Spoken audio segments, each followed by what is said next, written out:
70% de todos os gastos na área da saúde entram em infraestrutura e tecnologias médicas. E os principais responsáveis pelo design, pela manutenção e treinamento de tudo que envolve essa fatia são engenheiros biomédicos e engenheiros clínicos. Só que essa ocupação nem mesmo tem uma representação na Organização Internacional do Trabalho. Para se ter essa classificação, essa organização, são necessários pelo menos 300 mil cadastros. E hoje no mundo inteiro são apenas 125 mil. Esse é só um dos apelos do 2º Congresso Internacional de Engenharia Clínica e Gestão de Equipamentos para a Saúde. Essa edição ocorreu entre os dias 21 e 22 de setembro, no Hospital Sírio-Libanês em São Paulo. O inglês foi a linguagem oficial do evento, com opção de tradução simultânea, onde palestrantes do mundo inteiro abordaram e trocaram experiências em tópicos como segurança, qualidade e uso das tecnologias corretas e importância da avaliação de riscos. O evento contou também com o apoio de outras associações conhecidas, tais como a Beclean, a AMEC, a SBEB, a BIMO, dentre outras. A primeira versão desse evento, na verdade, ocorreu em outubro de 2015 em Hangzhou, na China. No seu primeiro dia, um dos destaques foi a engenheira Adriana Velasquez. Ela mostrou a importância da engenharia clínica para a Organização Mundial da Saúde.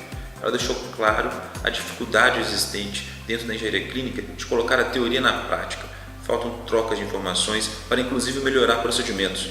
Esse cenário equipara os custos desse setor a um iceberg, onde um problema real é muito maior do que parece e deveria ser tratado como prioridade. A Organização Mundial de Saúde tem um acervo rico que é distribuído gratuitamente e você pode conferir algum desses links na descrição desse vídeo. Temos uma grande oportunidade em melhorar a atenção do paciente e desde o ponto de vista das tecnologias da informação vão surgir muitíssimas mais oportunidades para nós cada vez mais. You need to be able to discuss things with people like that. And then you need to be able to, from a hospital standpoint, that whenever you have something, particularly a major piece of equipment coming in, it doesn't sit in a box, as I've seen pictures here. It needs to be, everything is ready to go. And so there the hospital engineers you need to work with them. Ping Lin, de Taiwan, frisou a falta de comunicação entre colaboradores de hospitais, que é grande. Eduardo Jorge Valadares, representando a EPSE, a 4ª maior empresa de capital aberto do Brasil, falou como que o pensamento estratégico fez a organização economizar cerca de 37 milhões de reais. E a Jean David, dos Estados Unidos, demonstrou a importância de realizar manutenções centradas em confiabilidade e aplicar ferramentas de qualidade para isso. I think that for the future, the clinical engineer must link to the other professions because of reducing costs and improving quality of healthcare. Esse não é o único evento internacional. Nos próximos meses vão ter novas conferências. Se quiser saber um pouco mais, entre na descrição desse vídeo. Lembra do levantamento que nós comentamos no início desse vídeo? Você pode ajudar. Entre nesse link que está na descrição desse vídeo, faça o seu cadastro e divulgue.